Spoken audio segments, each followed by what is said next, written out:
I'll be telling you today about how we are removing oil, emulsion, particles, and bacteria in a single enclosed treatment step. So, my slides, if I can get the thing to work, my slides has data from our ceramic cross-flow ultrafiltration in a field validation. So, first, I'm from the company LIGTEC. Before we dive into it, I want to just give you a brief introduction to LIGTEC. Okay. So, we're a NASDAQ-listed company.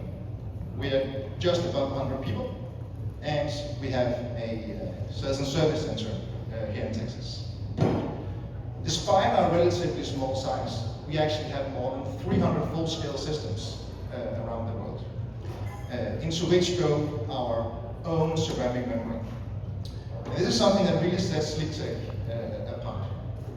We actually produce our own ceramic membrane, and we produce the fully automated filtration skills into which it goes. That combination is completely unique. And it's a picture of a ceramic element you see here. So, let's get into the fun part. What we show with our field validation is a full-scale system outputting high-quality brine consistently through our automated system. We collect data to showcase exactly what this OPEX is in the LIGTEC System 9. And finally, and maybe most importantly, we showcase how our one-step pre-treatment, if you will, is an absolute barrier to water upsets. Okay, speaking of upsets, this sample picture here were collected during a routine sampling of this field validation. We were collecting many samples during this period. This, I'm almost reluctant to call it water, were entering our system. Clear upset we captured. And upsets like this is a real challenge for conventional systems. So your air filtration, your media filtration, walnut shell filters, dead end filtration will struggle a lot with upsets such as this. On the OPEX side, many different chemistries need to be dosed. You need to have manpower, monitoring and testing to optimize the chemistries to actually have the technologies work. And even then, when upsets occur, breakthroughs and contamination of the output water will be present. And this will affect all the sensitive downstream technologies that we've been talking about at this conference, right? Mineral recovery, desalination, so forth, will be affected by such breakthroughs into the product water. Okay. At this very same routine sampling, this water going in with this clear oil slug into our cross-flow ultrafiltration, our system was consistently outputting what you see on your right there, what we call permeate, this clean, clear brine. So, thinking of how to illustrate our robustness towards upsets, this was the best picture I could come up with. So, we operated a full-scale system that translates directly into standard LIGTEC units that we containerize. So the capacity we showcase translates into a 40-foot shipping container with 25,000 barrels per day. We have several of these units here in the States and in the Middle East. As I said, we also showcase we use minimum amount of chemistry for our system. And we showcase how even with severely fouled membranes, we can completely restore them in place. This is partly due to our mechanical fouling control mechanisms, but also due to the fact that the LIGTEC ceramic membrane is in silicon carbide. I could talk a long time about silicon carbide, but the fact of the matter is it's completely chemically inert. So whatever fouling we stick on there, we can remove it by picking the right chemistry. LIGTEC skids are fully automated, meaning you don't need any personnel on site day to day. So how does it actually work? This is one of our full-scale units. We we distribute our tubular ceramic ultrafiltration rods in membrane vessels. You'll find here 3 vessels on the top, then it loops back down, and you have 3 vessels on the bottom. This is coupled with our cross-flow pump at the end of the loop.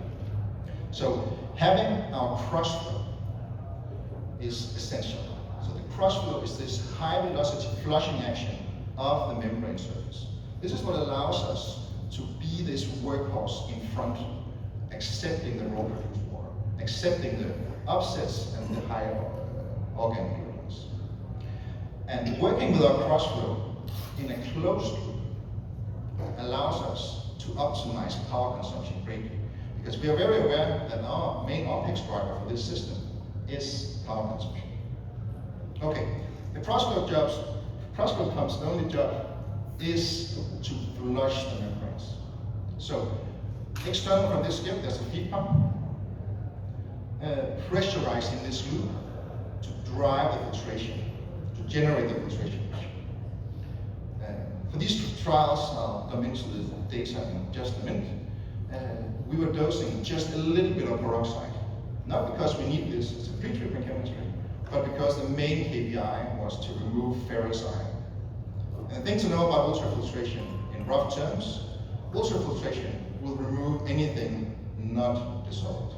So dissolved ferrous iron we need to drop out in order to move. You can clearly see the reddish color going from raw to feed, how the iron is dropping out. So we collect permeate out of the system. Permeate is the clean brine leaving. We do this in a highly automated fashion, controlling each membrane vessel individually. The synergy between feed pump, cross-flow pump, and all of these membrane vessels working in unison is a big key to optimizing the production out of our cross-flow system. We of course also have to collect our concentrated waste, what's called resin tape. Okay. In a more schematic way, the full-scale system we applied for this field validation is exactly what you saw just now, with 2 membrane vessels. We were accepting produced water going through our feed pump, and a flux tube where we were dosing the chemistry into our cross-flow loop, from where we bleed the clean brine, the permeate, out of the vessels, and we bleed the resin tape, concentrated waste. Our permeate, our clean brine, is of such high quality that it passes directly on to many of the technologies we've been talking about at this conference. Regarding the waste fraction, this cross-flow, while its main purpose is to generate a shear on the membrane surface to keep them clean, it actually also acts like a high energy mixer. So what we also get as a side effect is a live extraction decanter effect. As soon as we remove this mixing energy from the waste, as you can maybe see at the bottom of this resin tape sample picture, it settles very quickly. That allows us, by simple gravity step, to return water phase back to our feed. So overall, we're looking at less than 1% liquid waste out of this system. This can in turn be further treated, getting recovered oil, or even, as we're talking, further pressed dry cakes to further optimize this recovery. Okay. So, moving into some of the data for all the engineers out there. I'll show you a couple of graphs. I promise I won't deep dive too much. What you'll find on the x-axis here are dates, and on the y-axis, temperature-corrected permeability. So, for those of you not familiar with the term permeability, in rough terms, this is the ratio between flow rate through a membrane area and the pressure gradient needed to drive this. Said in other words, we use permeability as a parameter indicating membrane fouling or membrane cleanliness. So we want to see that we're able to restore our permeability when we clean our membranes. Our 6 months testing were run in 2 phases. Phase 1, where we're basically changing a lot of parameters, primary of which we were tested without what I like to call our back pulse. I'll get back to this. We were testing various different pre-treatment chemistries and a lot of parameters. And then phase 2, a long-term operation, where we were only tweaking and optimizing for long-term testing. Okay, so I'd love to show you all of this. I do not have the time. So I have highlighted 3 regions of this testing that I'd like to show you today. So the first part, where we were dosing, we turned off our back pulse, we were dosing peroxide, and in this case, no aluminum sulfate coagulant. And a second phase, where we still didn't run our back pulse, but we were dosing the coagulant. Common for both of these phases were that we were running relatively short cleaning cycles. Our chemical cleaning were done a couple of times a week, even daily in some periods. However, what I want to highlight from this, even in this high 5-carbon scenario, we were able to completely restore membranes every time we did a chemical cleaning. However, this stands in very sharp contrast to when we turned on our back pulsing. So, look at this trend in comparison to the first 2. We have a much more stable trend. And this, what looks like noise, is actually the back pulsing that I'll show you in just a slide. Okay, and we ended up not dosing the coagulant. We didn't need it. We stuck to just the peroxide. So what does this clean brine actually look like? The main KPI was getting rid of all the salt ferrous ion. This is easily done with the peroxide, even removing the very fine, small ferrous particles formed. But as I mentioned, our cross-flow acting as this high-energy mixer, alongside our hydrophilic membrane, meaning our water-loving, oil-hating membrane, we are actually retaining a lot of the smaller organics, a lot more than you would expect from ultrafiltration membrane, resulting in a very clear permeate. So, the OPEX numbers we calculate from this data relates, of course, a lot to our cleaning cycles. So, what I showed here is the month of April, still looking at temperature-corrected permeability. We cleaned twice. So you'll clearly see the 2 interrupts where we restore permeability. But the sharp eye out there will notice we're not really restoring any permeability here because there's not much to restore. We kept it at 2 cleaning per month from a preemptive perspective.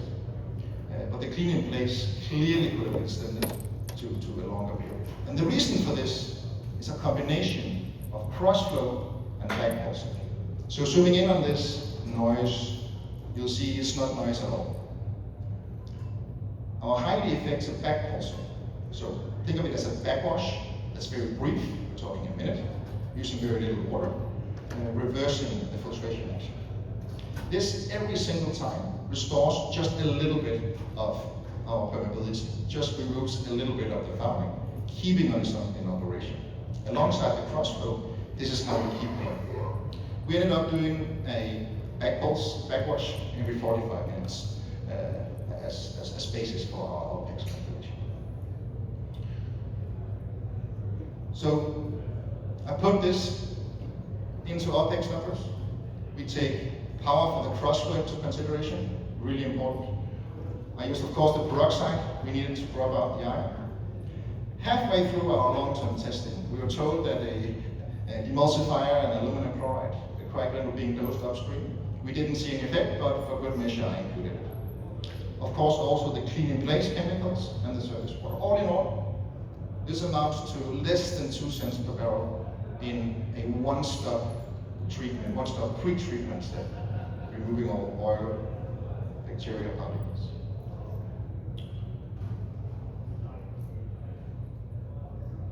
To sum up, what we showcased with this field validation is one of our full-scale skits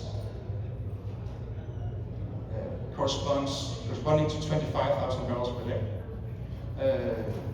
It's a linear scale-up exactly to this unit. Showcased how our output water, our permeate, remained of very high quality from our fully automated system. And as I just showed you, we showed we're doing this at less than 2 cents per barrel in this one-stop treatment. And finally, of course, I brought back the upset picture that I absolutely adore. Accepting this type of feed and outputting that type of water is a great strength of what we can do with our our system. Not only keeping the permeate quality high, but also the system stays in operation, cross-flowing, backpulsing, staying alive basically. And with that, I thank you for your attention.